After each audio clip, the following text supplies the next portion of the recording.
ஒரு இரவு வண்ணமயமான பாஜாமாவில் சிறுவன் புல் மைதானத்தில் நின்று நிலவை பார்த்தான். நிலவின் வெள்ளி ஒளி அவனை ஆச்சரியத்தில் ஆழ்த்தியது. நிலா நிலா, என்ன அழகான ஒளி என்று சிறுவன் கையால் கைவிடாத களிப்பை காட்டினான். வானில் நட்சத்திரங்கள் மின்னி மின்னி ஒளிரத் தொடங்கின. சிறுவன் கைகளை விரித்து, நட்சத்திரங்களே, உங்களோடு விளையாட முடியுமா என்று அழைத்தான். நட்சத்திரங்களும் அவனுடன் மின்னும் போல விளையாடின. சிறுவன் புல்லில் சுற்றி நடனமாடினான். நட்சத்திரங்களும் நிலாவும் ஒன்றாக ஒளிர்கின்றன. தீப்பொறிகள் சுற்றிலும் ஆடுகின்றன. இதை பார்த்து சிறுவன் சிரித்தான். சிறுவன் சிறிய மைக்ரோஃபோனை பிடித்து பாட ஆரம்பித்தான். லா லா லா லா, வானம் பாடுகிறது. நிலா மற்றும் நட்சத்திரங்களும் அவனுடன் பாடின. சிறுவன் உணர்ந்தான், பாடல் மூலம் மகிழ்ச்சி மற்றவருக்கும் செல்கிறது.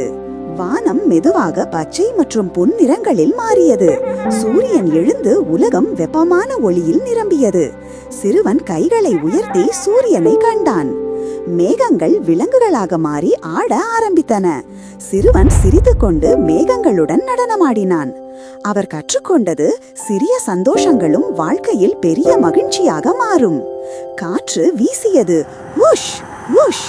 சிறுவன் ஓடி காற்றோடு சேர்ந்து புல்லை அசைத்தான். காடுகள் பாட ஆரம்பித்தன. மரங்கள் ஆடின, பறவைகள் பாடின. சிறுவன் நடுவில் நிற்க, இயற்கை எனக்கு நண்பராக இருக்கிறதா என்று சிரித்தான். சிறுவன் முயல், எலி, பறவை மற்றும் பட்டாம்பூச்சியுடன் சேர்ந்து ஆடினான். சூரியன் பிரகாசமாக ஒளிர்ந்தது. வானவில் பூமியை அலங்கரித்தது. சிறுவன் கூறினான், நண்பர்களே, இயற்கை, நட்சத்திரங்கள், பறவைகள் எல்லாம் எனக்கு நண்பர்களே. இதன் மூலம் நாம் கற்றுக்கொள்வது, சின்ன சந்தோஷங்கள், இயற்கையை நேசிப்பது மற்றும் பிறருடன் மகிழ்ச்சியை பகிர்வது வாழ்க்கையை வளமாக்கும்.